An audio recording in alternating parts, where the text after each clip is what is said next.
Oui, je m'appelle Éric Leblanc. Je suis de la communauté Innu de Uashat-Makmaliotanam et j'ai grandi au bout de la rue Cartier, plus précisément. Et cette communauté-là, on l'a quittée en 1975 lorsque j'avais 9 ans. Et là, maintenant, 48 ans plus tard, après d'avoir retrouvé mon statut Innu, je reviens sur la communauté et j'ai décidé que j'allais réapprendre la langue, m'attarder à réapprendre aussi la culture Innu. Tout ce qu'on a vécu un peu quand j'étais jeune, j'ai envie de revivre ça. Tout le côté Innu, c'est très important pour moi de le revivre. Alors aujourd'hui, 48 ans plus tard, je reviens.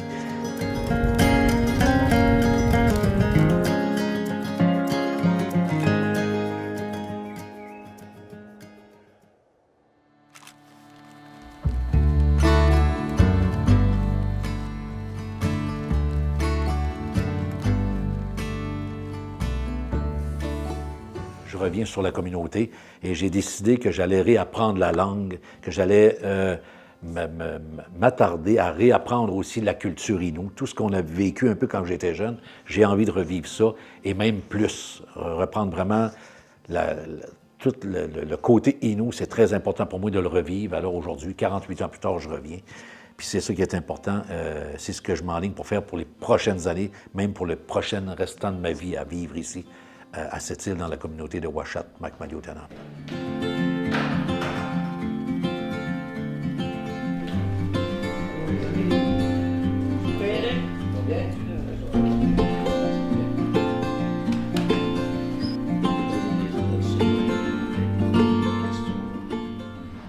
En fait, c'est comme une renaissance. C'est vraiment, j'expliquerais ça comme c'est comme une renaissance, cette appartenance Innu-là, je l'avais avant quand j'étais jeune, mais c'est sûr que quand tu es 48 ans à vivre ailleurs que sur la communauté, moi j'ai été élevé comme un allochtone d'un sens, ça fait depuis 48 ans, j'ai été élevé comme un allochtone, ce qui veut dire c'est que j'ai pas, même si j'aimais la chasse, la pêche, ça n'a jamais changé, j'ai toujours été à la chasse, à la pêche, mais c'est complètement différent aujourd'hui là, de le vivre culturellement ou de le vivre en étant sportif ou des choses comme ça, en hobby, tu sais. C'est quelque chose qui m'a manqué pendant toute ma vie. Puis qu'est-ce qui a pu me redonner le goût à ça, même si j'étais toujours quand même dans un parage, parce qu'à partir de l'adolescence, on est revenu ici. Puis oui, on a revu mon père, on a revu ma famille, mais le lien était déjà brisé. Quand tu es parti pendant 50 ans, puis tu reviens, c'est plus la même chose. Le sentiment d'appartenance était complètement brisé.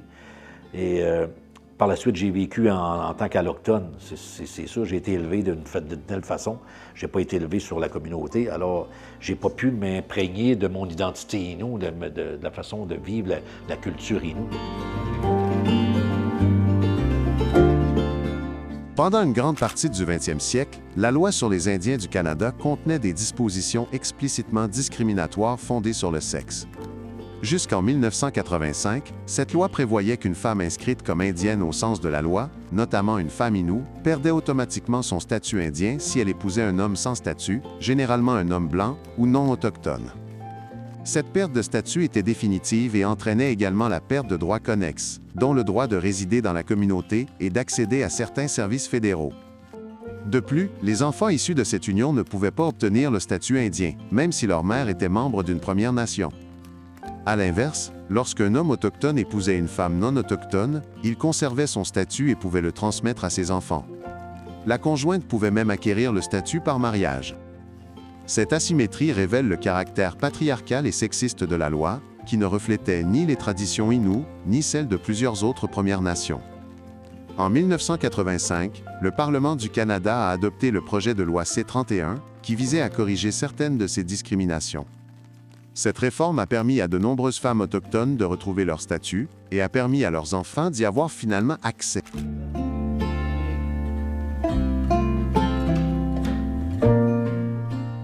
Mais maintenant, après d'avoir reçu mon statut Innu, en fait, ça fait juste comme 2 ans, depuis 2022, en septembre 2022, le gouvernement m'a redonné mon statut Innu. Par la suite, parce que les femmes qui avaient marié des femmes autochtones, qui avaient marié des Blancs, qui ont eu des enfants avec eux, leur statut avait été retiré dans le temps. Tous ceux-là, avant 1985, leur statut avait été retiré, donc ils n'avaient plus les droits autochtones. Et dernièrement, je dirais peut-être bien depuis une dizaine d'années, les femmes autochtones ont eu le statut Innu. Le gouvernement a décidé de redonner ce statut-là aux femmes Innu qui avaient marié des Blancs, des hommes blancs avec qui ont eu des enfants. Et par la suite, bien, toute cette descendance de ces femmes-là ont pu avoir le statut Innu, dont moi, je fais partie aujourd'hui. Je fais partie du statut Innu de Joséphine Fontaine, qui est mon arrière-grand-mère. Alors, à ce moment-là, j'ai décidé que j'allais... L'appel a toujours été là. Ça fait des années, l'appel était là de redevenir Innu, puis d'apprendre ma culture, de revivre ce que j'ai pu manquer pendant toutes ces années-là. Et aujourd'hui, j'ai soif plus que jamais pour vivre de la façon Innu. Sans oublier, bien sûr, le côté autochtone, c'est normal. Mais là, on dirait que le côté Innu prend plus la place aujourd'hui. J'ai décidé vraiment d'apprendre qui était ma famille du côté Joséphine Fontaine, toutes les Fontaines. Je vais aller à leur rencontre. Puis je suis bien accepté par eux, jusqu'à présent, en tout cas, depuis 1 an et demi que je suis revenu à la communauté. Ils sont questionneux, ils me questionnent, savoir, bien, c'est qui ta grand-mère, puis c'est qui ton père? Alors, ça les intéresse, je vois que ça les intéresse, puis je vois qu'il y a une ouverture à ce moment-là pour apprendre à me connaître. Moi qui est très de loin d'eux, là, quand même, tu sais. Je suis pas de leur famille immédiate, proche. Alors, ça me fait chaud au cœur de voir que ces gens-là m'acceptent aujourd'hui. Puis je dirais que la plupart des gens, le 3/4 des gens que j'ai rencontrés jusqu'à présent à Ouachat et à Maliotenam, ils m'accueillent, ils m'acceptent, on connaît mon prénom, on me salue, on commence à me parler en Innu, tu sais, comment je vais, Myanmar, comment ça va, Myanmar, en Innu. Puis là, il y a plusieurs mots que j'apprends tous les jours. Mishtumiam, très bien, Miam, bien, Mawat, non. Tu sais, il y a vraiment Oudaksit le soir. Il y a tous les petits noms que je peux apprendre, qu'on parle couramment, normalement, à tous les jours. Je suis en train de les apprendre avec des amis, justement, qui travaillent avec moi, qui me montrent les mots Innu. Par la suite, je les enregistre, j'écoute la prononciation. Alors, ça m'intéresse, puis je vais même m'inscrire bientôt dans un cours Innu. Je pense qu'il y a un cours au niveau de l'Université de Montréal, des choses comme ça, c'est en ligne. Et j'ai envie d'apprendre à parler couramment l'Innu, jusqu'à ce temps que je sois assez à l'aise pour dialoguer avec les gens de ma communauté. C'est mon prochain désir, mon prochain rêve de faire ça avec eux.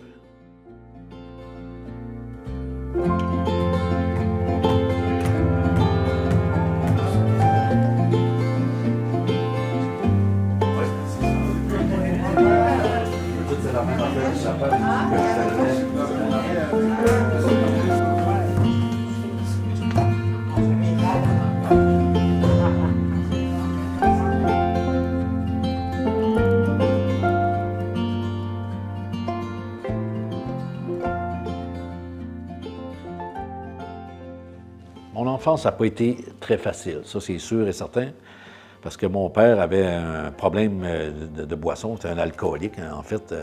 Il s'est mis à perdre son travail. Donc c'est ma mère qui subsistait à nos besoins, de se nourrir, de se loger, tout ça. Mais on ne vivait pas dans le gros luxe, là, comme on dit. C'était des vieilles voitures qu'on avait, une vieille voiture qu'on avait, c'est ma mère qui payait tout ça. Le logement, bien, c'était des petits logements bien ordinaires, tu sais.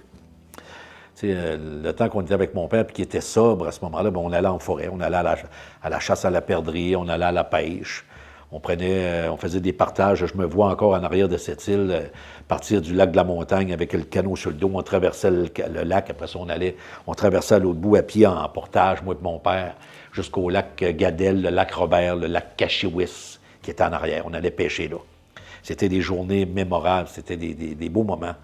On emmenait un petit lunch, puis on marchait le long de la traque aussi, du chemin de fer entre le lac d'Aigle et le lac Rapide. Il y a le chemin de fer qui est là. On marchait le long de ça, sur le bord de la forêt, puis on allait à la perdrix, puis mon père il avait sa carabine aussi pour l'orignal, si on voyait un orignal. Tu sais.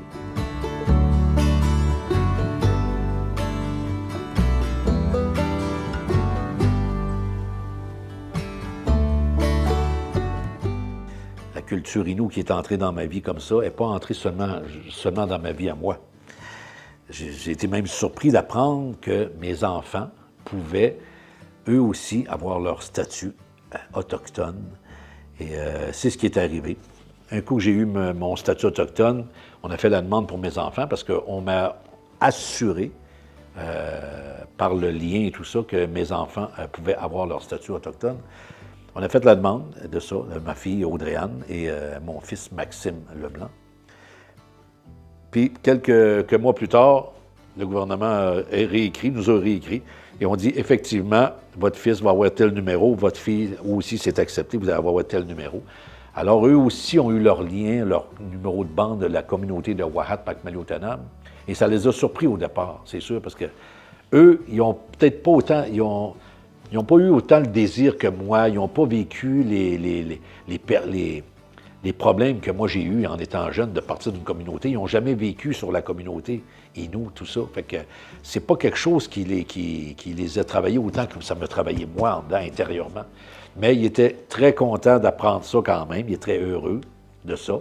Et ils vivent, je te dirais, différemment de moi. C'est sûr que c'est pas la même envie, c'est pas la même soif du désir de vivre comme Innu, tu sais. Mais quand même, il y a Audrey-Anne qui vient de se mettre à faire du perlage, en fait, à faire des boucles d'oreilles, parce qu'elle a avoué que c'est beaucoup populaire, les boucles d'oreilles Innu, de toutes sortes de couleurs, toutes sortes de formes. Alors, lors d'un stage, parce qu'elle est infirmière maintenant, Audrey-Anne, quand elle étudiait en tant qu'infirmière au cégep, ils ont été faire un stage à Equanichit, une communauté Innu dans le coin de Mingan, là, et tout ça. Puis ils ont été là plusieurs jours, 4-5 jours, puis c'était avec des femmes autochtones et tout ça. Puis ils ont appris à mettre des collets, faire du colletage pour pogner du lièvre, des choses de même. Même si ça n'avait pas rapport à leur côté infirmière. C'était vraiment pour vivre une expérience enrichissante. Puis ça a donné qu'Audrey-Anne est allée là à Equanichit. Alors, elle a appris à faire du perlage, à faire avec des perles, puis tout ça, faire des boucles d'oreilles, surtout des petits écussons, mais plus les boucles d'oreilles.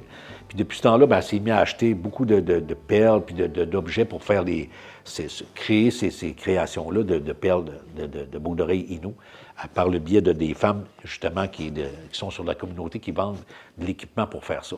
Fait que des fois, elle s'installe à la table, elle fait ça par temps perdu, puis ça, puis elle en donne à ses amis, puis tout ça. Puis elle s'en est fait plusieurs sortes de perles.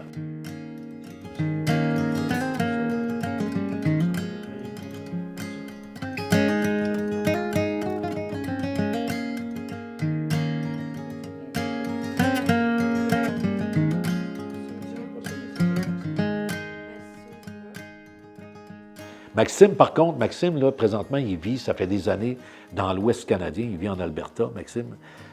Lui, ici, était très surpris d'apprendre qu'il devenait autochtone par son numéro de bande qui était de sa communauté ici, de Sept-Îles, parce qu'il est né à Sept-Îles, Maxime. Et il a vécu ici pas mal toute sa vie. Là, ça fait comme 6-7 ans qu'il est parti, parce qu'il est rendu à 30 ans. Alors, c'est normal qu'il fasse sa vie. Puis il a rencontré une femme de l'Alberta, puis il est parti faire sa vie avec elle, présentement. Il fait rien qu'apprendre ça. Il ne comprend pas encore toute l'ampleur de ce que ça peut octroyer d'être un reconnu autochtone. Alors, mais ils sont bien contents de ça. Ils ont leur carte maintenant avec leur photo là-dessus, tout ça. Puis ils vivent ça différemment à leur façon.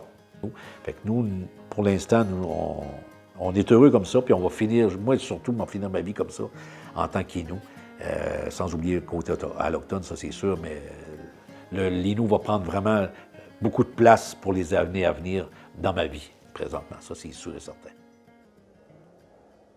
Comment ai-je pu survivre sans la revendiquer? Toutes ces années à me poser la même question, qu'est-ce qui est arrivé? Et tous ces kilomètres qui m'ont tant éloigné de ma communauté, mais moi j'y reviendrai.